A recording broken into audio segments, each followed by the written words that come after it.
Authenticity isn't a nice to have in leadership. It's a non-negotiable. In a world full of facades, only your truth is the boldest move you can make. Welcome to the Danni Vee Show, the podcast for high-performing business owners, leaders, and entrepreneurs ready to lead with elegance, courage, and radical responsibility. I'm Danni Vee, and I'm here to help you strip away the fluff and step fully into your power at the boardroom and in business. In each episode, we'll share no-nonsense insights and real conversations on what it takes to show up authentically, make tough decisions with grace, and create impact at the highest levels. So if you're ready to own your voice and lead on your terms, you're in the right place. So let's dive in.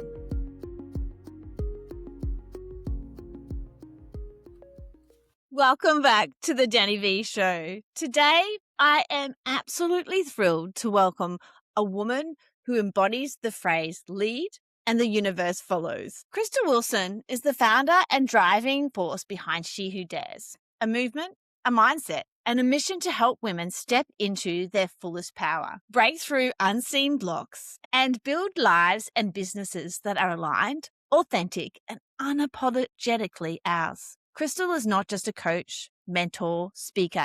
She's a master of transformation, combining mindset tools, subconscious work, and embodied leadership to help women heal, grow, and rise into their next level of impact. Through her signature work, she invites women to heal their relationship with themselves, dismantle limiting beliefs, and step boldly into identity, impact, and influence, which you know that I am just so deeply passionate about. But this conversation isn't just about success. It's about resilience. It's about taking radical responsibility, because behind Krystal's magnetic leadership is a deeply personal story of perseverance and finding joy after years of heartbreak, and even turning every struggle into fuel for her purpose. Whether you know her through her coaching, her community, or her podcast, today you're going to see the heart, the fire, and the clarity that have made her one of the most inspiring voices for women stepping into their power right now. So let's dive into it. Welcome to the Danni Vee Show, Krystal. It is such an honor to have you a part of this show. You were previously one of the biggest instigators of the shift within me being my coach, and it's just been so wonderful to hold our friendship for, I'm not even sure how many years it's been now. Can you remember how many years? I got your file and I can't wait to get it out and go through it. I think we worked together in 2020 or 2019 it was like around that area. Yeah, a long time ago, but it's so impactful. And, you've built such an incredible brand throughout so many, pieces of adversity, and, you've grown and you've thrived and you've stayed really genuine within yourself. And I really love that about you. And as you've grown your success, what is something that you've really had to become to be able to hold the level of success that you have now?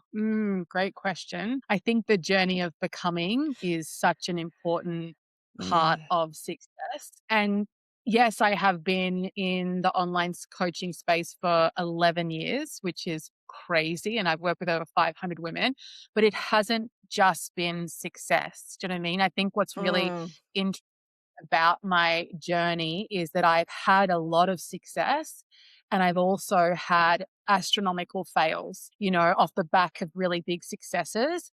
And I always say that, I've earned a lot of money. I've had a lot of success. I've been in a lot of stages. I've learned nothing from my successes. I've learned everything from when shit has hit the fan and everything is crumbled to the ground. And so my edge in business is not that it's been this upward trajectory and it's just been like, oh, I'm just winning and every month my revenue is growing. Like, I've experienced every season, every shade of business, which has made me really fucking good at business, Yeah. So I feel like I've had to, become and peel back so many layers. And on the top of the mountain, I've fallen all the way back down to the bottom. And I've had to rebuild myself and rebuild my business with the most amount of fear, the most amount of lack of belief I've ever had. And I've done it. And so, my journey of becoming has been so transformational. And it's why it's such a big ethos of my work. is Yeah. that deeper identity work, is pulling a seat up to the mirror and really facing how you are responsible for what's happening in your life and your business. Because I always say, Amen. problem. You're the biggest Yep. problem in your business. You're also the biggest solution. And if you could just take responsibility and get out of your own way, then we can figure out that path forward. Yeah, I really love that. And you're speaking about becoming, and both of you and I speak about that a lot. But a lot of people don't really understand what it means when we talk about becoming. And you touched on just then about taking responsibility for where you are at right now. And you're the biggest problem, but you're the biggest solution in your business. Could you dive a little bit deeper into what the becoming can look like for the listeners out there? Yeah, I have a framework that I teach, which is phase one is build the woman, phase two is build the business. And so phase one for me is that becoming.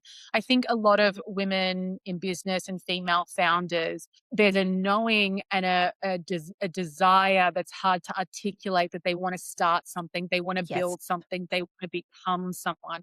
I know I had that long before I could articulate it. It was like a pull within me. However, I grew up and was, indoctrinated in a system that taught me how to be a really great employee. Hmm. And this big identity shift that needs to happen. Like the knowing, the wanting is not enough.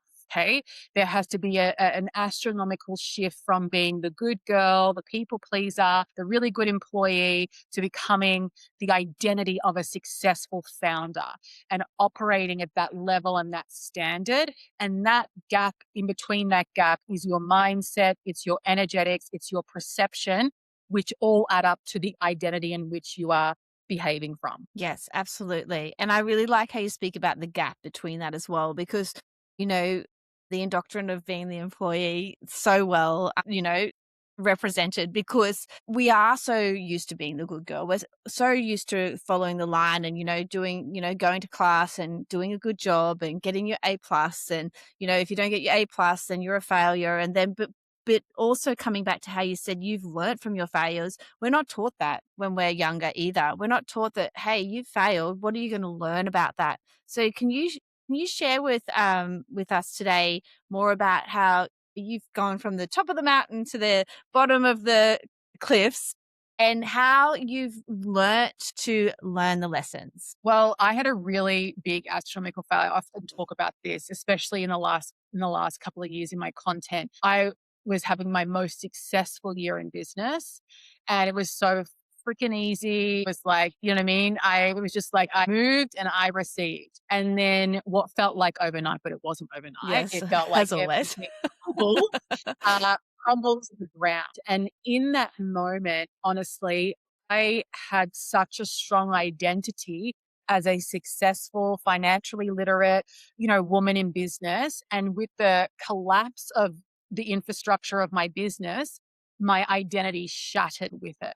And so I've had lots of upgrades and I've done lots of identity work. And I truly believe everything's happening for a reason, because what I learned in the bottom of that pit, with the lowest amount of self-belief, the most amount of scarcity, the most amount of fear that I've ever felt, and got back up and recovered as quickly as I could and got back to building and learning the skills. And so, yeah, I feel like it's been the journey of my life. I've had so many identities that I've intentionally dismantled to become my next version of myself, the Yes. highest version of myself.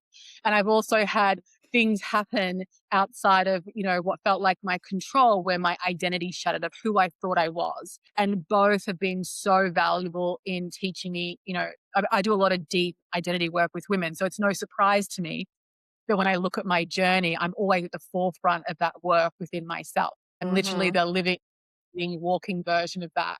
So yeah, when it comes to that stuff, that's kind of like my area of expertise. Yeah, and I like the concept of, falling apart as well. And an example of that for me is, I think it was 2, 3 years ago, I was sort of on that skyrocket of success as well, and my body stopped me. So there was obviously like a part of my identity that was not aligned, and I came down with chronic nerve pain, and it was just horrendous. And I really fell into my first really depths of despair. You just hit that rock bottom. Everybody talks about hitting that rock bottom, and you do just need to find that identity and understand what that means and be able to peel back those layers as well. And that's where I really started understanding the body keeps the score, because, I'd been saying all these terrible thoughts to myself, and I wasn't listening to my body. And then eventually my body just went, ah! And if you won't listen to me, I'm going to take you down. And it really affected me in the No, sense, pardon? like the first it's the tap, Yeah. it's the punch, the train And it's like, hitting you. So yeah. Yeah, you're yeah. going down, Danny. And it was really interesting because I lost myself in that. And because, I do the identity work with my clients as well, is that I actually, in the end, peel back people within my life that were not, holding me strong either. And I think that that's something also that is really important for leaders and entrepreneurs to understand, is that when you do this deep identity work, and when you are prepared to really step into that woman that you're becoming, because she's inside of you, you're just learning to become that identity that's brewing up within you, that sometimes it is going to be a lonely pathway, because people that you think are there will start dropping off, and then really focusing on the people that are going to come that way with you. Would you be able to like dive deeper into that, for, because you would have seen it. You've said you've worked with over 500 women, so you would have seen this on the journey, and for yourself as well, how you can really stay positive when you're shedding back so many layers and getting to know yourself on that deeper level, and even that those existential kinks that are really quite confronting when you look in the mirror. I think that having a solid sense of self, I'm for me personally, getting people, I've always shed people. Like I have such a long and extensive history of, being bullied, being kicked out of the group. So for me, that hasn't really been a big part of my adult journey in business, because I experienced such an extensive version of like not being accepted by people in my younger years. So I'm probably a little bit more guarded as an adult, and more, very much so, my circle's tight. I don't just let anyone in, because I feel like I learned those lessons younger. But obviously a lot of women, as they're shifting and evolving and doing that identity work and becoming their higher self, naturally people start to shed and slip away. But I think if you are really anchored in like where you're going, who you're becoming, it's okay that people slip away or the dynamic changes. Like I'm not someone out who's saying cut people off. No, like that's just not I don't my think that's ethos. a good I think idea. that's traumatic. I think that feeds the wrong thing. I think that if you've got a really solid sense of self, a relationship can change and shift as you grow, and you just become more powerful. So it doesn't matter what other people are doing around you, because you're so solid in yourself and you're really tapped into your personal power. I think that if you have to cut people out, or that's really affecting you, you haven't fully tapped into your own personal power yet. You're not fully Yes. in your own identity, because it's like I'm really big on radical responsibility. So I don't really believe in the ethos that people are dragging you down. No, take fucking responsibility for your life, your power, your decisions. Lead yourself, because not everyone in my life is an entrepreneur, is living their higher self. My family's not all like that.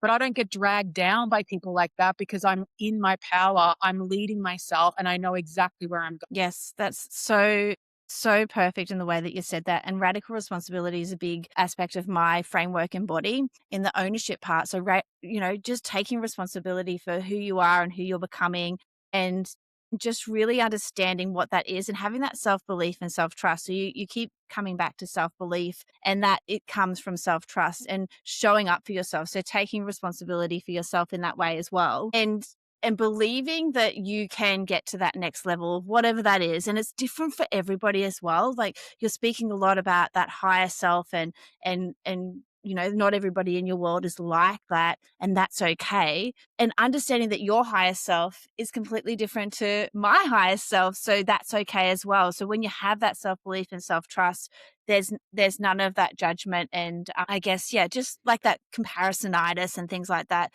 being really powerful and free and loving and building that community. Yeah, beautiful. So for people that are listening and they're building big visions, what do you notice in the people that you've worked with where they're unconsciously shrinking while they're building their big vision? Well, I think that the most common things that I would say that I see, and you mentioned it before, we're speaking a lot about self-belief. And what I like to teach people is you don't actually need self-belief, and you're not always going to have self-belief. You actually need to make a decision that you're going to be successful, a decision that you're going to take action. And so being a female business owner, a founder, someone in the online space, entrepreneurial. Like I have, as I said, my greatest successes taught me nothing. It was when I had no self belief, when I had the most amount of fear, when I had no certainty, when all of that was taken from me. And I decided to draw a line in the sand and decided to build my self belief, decided to be successful, decided to lead myself. That's the difference, right? For those who are going to keep getting knocked down and looking over there at what she's doing and letting their sense of self be weakened by blah, blah, blah, blah. It's like you've got to decide. Do you know what I mean? If you're always waiting to feel safe to move, to feel good about yourself, to feel motivated, to believe in yourself, to take the action, you've got it backwards. It's a decision that you make, and it's on the back end of moving after that decision that you build the confidence, that you build the self-belief, become the version of you. Yes, so true. When you make that decision, so make that choice because it's all a choice, what can be that first step? I like to ask what is, I have a mantra that I'm known for, which is I lead, the universe follows. When I move, the universe moves with me. And so it's about self leadership. Okay. So make the decision. And then it's like, what's the next step that I need to make? And then trusting that next step. I think where a lot of women can get overwhelmed, it's like they're looking at all the steps in front of them, allowing that to overwhelm them. And that creates inaction and paralyzation. It's like, I'm leading myself. And when I lead myself in the direction that I want to go, I just need to keep following the breadcrumbs. And then before you know it, you can see the whole path and it's easy to know where you're going. But if you're in that place where it's like, well, I don't really know, or I'm feeling overwhelmed, or whatever it is, it's like, well, make a decision that you're going to move and then ask yourself, what's the first step that I need to make? Yeah. And take that first. And focus then on the that next. first step, isn't it? Because, if you're focusing on the overwhelm, you're just going to see more and more of that overwhelm and it's just going to get so cloudy. Yeah. I start my day with a couple of journaling prompts because I just find that I want to make something that's like in my space. So I have time. I've got 3 kids. Life is full. And so I say, I choose to be. So that's the number one. I choose to be. And I think that really aligns with what you're saying is take that first step, make a choice. So if you are at that point of going to that next level, or you're just really wanting to have more success, have more impact, or even just find that alignment that so many really successful entrepreneurs and business owners speak about. I feel aligned, and that means nothing to people that don't understand. But what if you choose to see the breadcrumb today? I choose to see the next step today, and then opening up your mind to that. So I think that that's something that could really help our listeners as well, as like, finding that first step is making that choice. So write it down. I choose to, and whatever that is, and really helping them move forward. So in terms of like, if you're looking for tangible, something that you could do, like your practice, I have my own practice every morning. To me, it's about like, I don't wait for the day, my business, my clients, social media to tell me who I am. I decide every day when I'm in that theta state of like conscious and waking. I've trained myself to do this. So every morning, and then I do it in my journal as well. But every morning, the first thing I say before I've even consciously woken up is, today is a great day. I'm a successful business owner. I am locked in. I'm dialed, whatever I'm working on at the time. I'm healthy. I'm pregnant at the moment. So I'm healthy. I'm thriving. My baby's healthy. Like, I don't wait for somebody to tell me who I am. And I teach this to my clients. It's like, before your feet even touch the freaking ground, right? You tell the day who you are, what you do, and what you're achieving. I feel like a lot of women wake up, and this is an old version of me, in that theta state as I was waking up. This is like 10 years ago. I was just on me, cutting me down, putting me down, negative thoughts. Do you know what I mean? That was the minute I was consciously aware. And so I've been doing that kind of work, retraining my subconscious in my sleep for a really long time, but I still do it now. I mean, I've got my journal here. Every day in my journal, it is, today is a great day, Love right? it. So like, not waiting. It's like I've decided that today is going to be a great day. I've decided that I'm a successful multi-six-figure business owner. So I just anchor into that every day. And this is the thing, like I teach that to everyone. Like I talk about it daily on social media. I teach it to every client. It's one of those, what I call like the 1%ers. Yes. And it's so easy to do that I teach it to everyone, but only 1% of people actually friggin' do it.